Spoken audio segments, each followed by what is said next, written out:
Menaka, the heavenly Apsara. Menaka, one of the most beautiful Apsaras, celestial maidens, in the court of Lord Indra, was known for her ethereal beauty and grace. As an Apsara, Menaka's role was to entertain the gods in heaven with her dance, music, and charm. Despite her divine position, Menaka was not free from the will of the gods, especially Indra, the king of the heavens. Her life, though splendid, came with obligations that often involved descending to the earthly realm to intervene in human lives. During this time, sage Vishwamitra, a powerful and austere sage, was engaging in intense meditation and penance to gain spiritual power that could rival even the gods.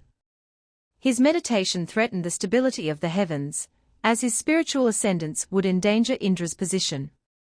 Alarmed by the possibility of losing his status, Indra devised a plan to disrupt Vishwamitra's penance and break his concentration. To execute this plan, Indra called upon Menaka. He knew that her exceptional beauty could potentially lure Vishwamitra away from his ascetic lifestyle. Although Menaka initially hesitated, as she knew interfering with a powerful sage's penance could lead to severe consequences, she couldn't defy Indra's command. With apprehension in her heart, she descended to the earth, ready to play her role in the plan. Menaka and Vishwamitra's union. As Menaka approached Vishwamitra's hermitage, her presence subtly influenced the natural surroundings. Birds chirped joyously, the fragrance of blooming flowers filled the air, and a sense of tranquility spread across the forest. Her beauty radiated a serene charm that soon caught the attention of Vishwamitra. Although he was deep in meditation, Menaka's mesmerizing aura reached him, stirring his mind. Seeing Menaka, Vishwamitra's heart softened. For years, he had suppressed human desires and emotions in his pursuit of spiritual power, but Menaka's presence awakened feelings of love and longing within him. Menaka, aware of her mission, reciprocated his affection, even as she herself grew attached to him. What began as a strategy soon blossomed into genuine love and companionship. They spent many blissful days together, sharing in each other's joys and sorrows. Their union marked a departure from Vishwamitra's previous life of penance. In time, Menaka became pregnant, and they awaited the arrival of their child. However, the joy of their time together was overshadowed by the knowledge that Menaka was bound by her celestial duties and could not stay with Vishwamitra forever. Shakuntala's birth and Menaka's departure. When Menaka gave birth to a beautiful baby girl, they named her Shakuntala. The child was born in a forest, surrounded by nature's tranquility, embodying purity and innocence.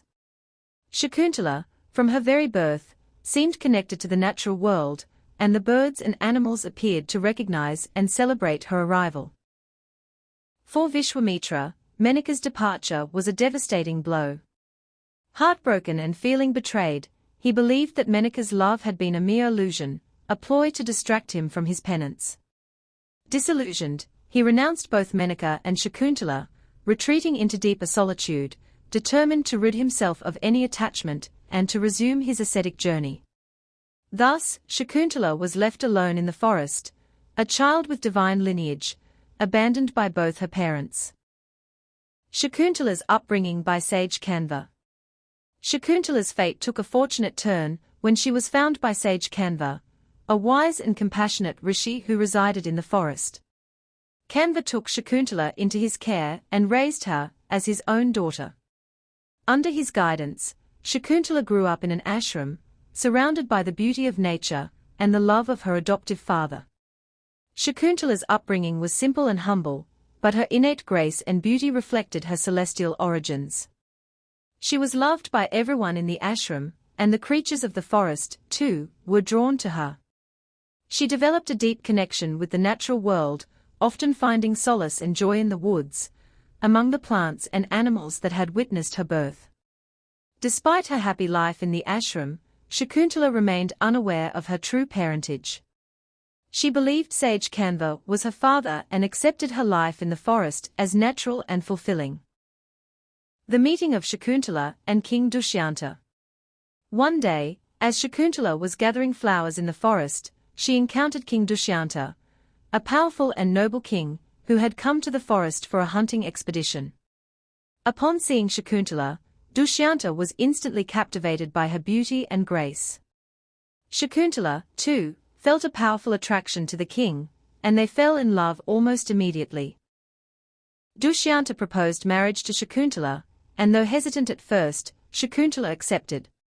They were married in a simple Gandharva ceremony, a form of marriage based on mutual love without formal rituals. Dhushyantha promised to take Shakuntala to his kingdom and make her his queen. However, duty called him back to his kingdom, and he left, promising to send for her soon. Before Dhushyantha departed, he gave Shakuntala a ring as a token of his love and commitment, vowing that it would remind him of their bond. However, fate had other plans, as their love story took a tragic turn soon after. Shakuntala's ordeal and Dushyantha's forgetfulness. Shakuntala awaited Dushyantha's return, but as time passed, no message or invitation came. She was left heartbroken and anxious, wondering why Dushyantha had not sent for her. One day, sage Durvasa visited the ashram. Known for his fiery temper, Durvasa became offended when Shakuntala, lost in thoughts of Dushyantha, failed to greet him properly. In his anger, Durvasa cursed Shakuntala, declaring that the person she was thinking of would forget her. Realizing the gravity of his curse, Durvasa softened slightly and added that Dushyantha would remember Shakuntala if she showed him a significant token of their love. The only token Shakuntala possessed was the ring given by Dushyantha. After some time, Shakuntala finally traveled to Dushyantha's court, hoping to reunite with her husband. However, due to Durvasa's curse, Dushyantha did not recognize her. Heartbroken and confused, Shakuntala tried to remind him of their love, but without the ring as proof, she had no way of breaking the curse. Tragically, during her journey, the ring had slipped from her finger into a river, leaving her without any evidence of their marriage. Dejected and humiliated, Shakuntala left Dushyantha's court, feeling utterly abandoned. Shakuntala watches young Bharata, an adventurous child, playfully counting the teeth of a lion cub. Her face softens, a gentle smile appearing as her son brings light and joy back into her life.